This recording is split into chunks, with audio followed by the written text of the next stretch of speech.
Well, today we're going to make some Rye Gems. So we're going to read this recipe and build it as we go out of this cookbook. This is Mrs. Curtis's cookbook. It's the back portion of this book, Household Discoveries, and Mrs. Curtis's cookbook, published in 1909. So some old recipes in here. This just happens to be one of the gem recipes. And I have the things to make it. So let's get started with this. So I'm going to read as we go. I'm going to try to convert also as we go. 1 2/3 cup of rye flour. That's going to be 200 grams. It'll be 200 grams of rye flour. Okay, I have the scale zeroed out. Let's see how close we get.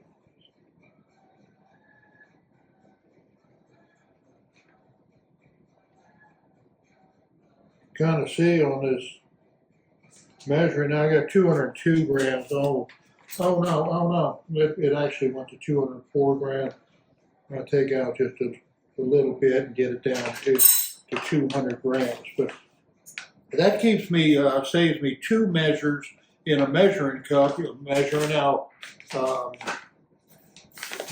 cup and then measuring out another 3 cups. Two opportunities for error there. So we just eliminated that, just precise measurements on the scale, or weights on the scale. Okay, let's see, 1 1/3 cups of white flour.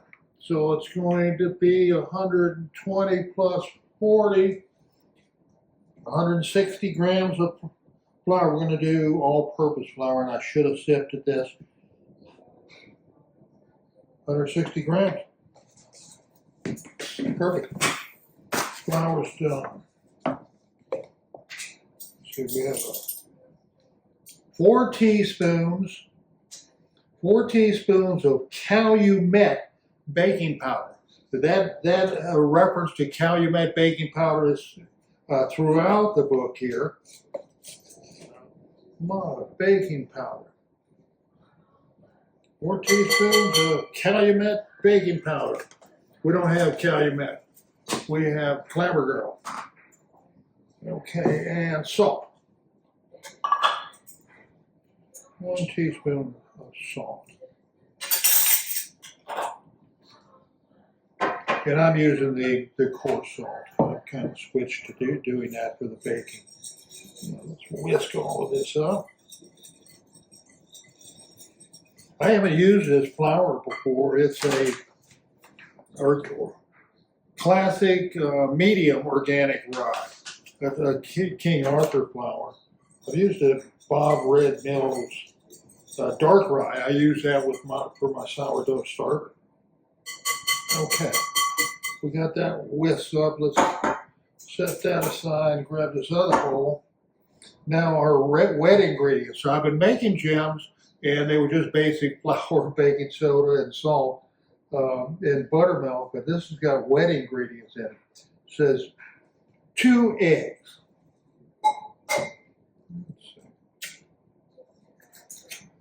Made a mess out of that one, didn't drop any shells. Perfect. I got large eggs here. That's what I had. That's what I use in the instructions. It says sift the dry ingredients. Well, we sifted it, we whisked it, mixed all that together. Add molasses, milk, eggs, well-beaten eggs, and butter. Bake in a hot oven. Okay, so we need to have, that was what I was looking for, well-beaten eggs.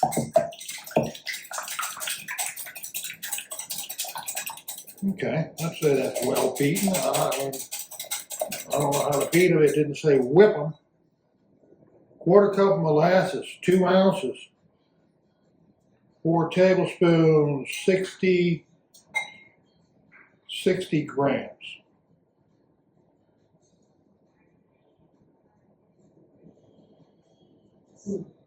Can't take it out. It stopped at 60. Perfect. All right. And we have the melted butter that's been sitting there melted it in the microwave and sitting there cooling off a little bit. What I didn't put in there, let's go ahead and put that, I need that in there too. Room temperature milk, it's 1 1/4 cupfuls. So it's going to be 240, 300 grams is what I have in the cup. 300 mil of warm milk.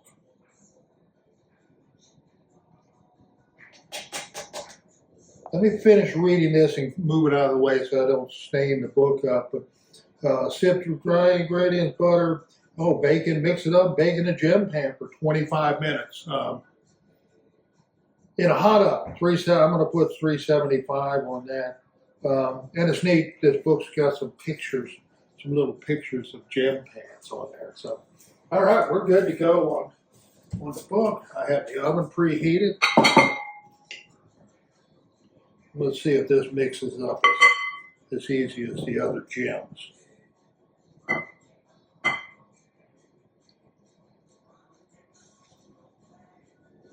So we have eggs and flour and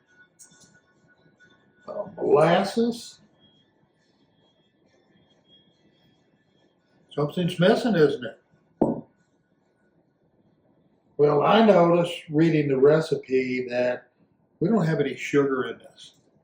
We don't have any sugar. The only sugar we have is the sugar that came with the molasses. Okay, that really wasn't too much. There was 60 grams of molasses there, but not cups and cups and cups of sugar or tons of sugar that you would balance in. All right.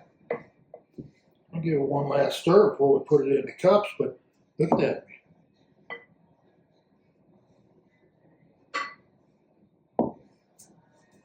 All righty.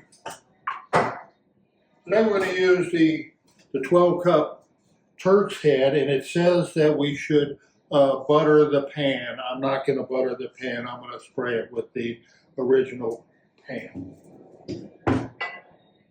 One 2-ounce scoop is going to fill it up. It's got baking powder.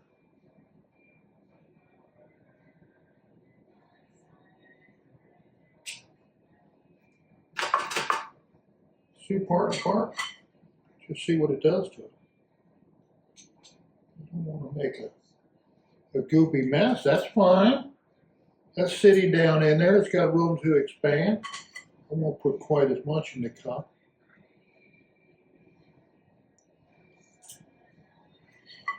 Cool.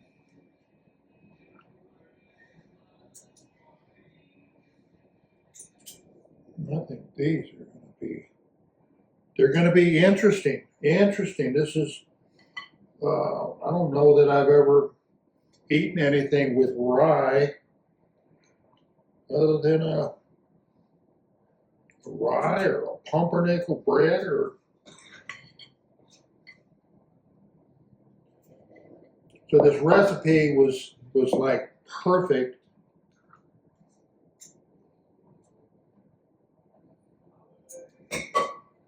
Perfect for what we have there. Take a little bit more and stick on this one. All righty. 375 for 25 minutes. We'll check back in.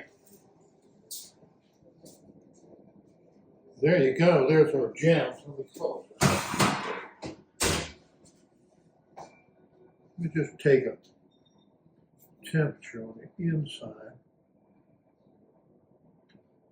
209, 210. Okay, we can back off a minute or so. Probably a couple minutes less. But we don't know. Wow.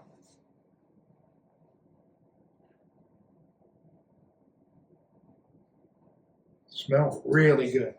All right, we'll let these cool. We'll jump back in here and do something with. Look at this one. Puff way up and still just lifts right out of the pan. Wow. All right, let's try another one. I got all these loose. I had one that stuck right there, but I've got them all. They just pop right out of those Turks Head pan. But let me try another one. That first one was really,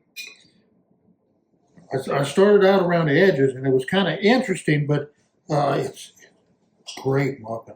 Really a good muffin. Let me see if I can show you again how nice and soft. So we're crusted a little bit on the outside, but nice and soft, and just breaks apart like a muffin there. But put a little butter on it. They eat good just plain too.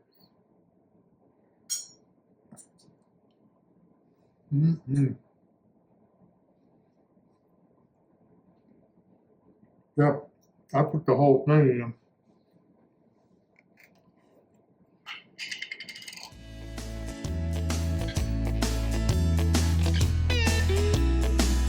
For a basic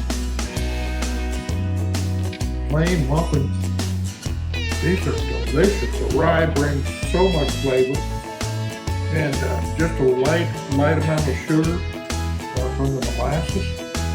Wow, it's a great little muffin.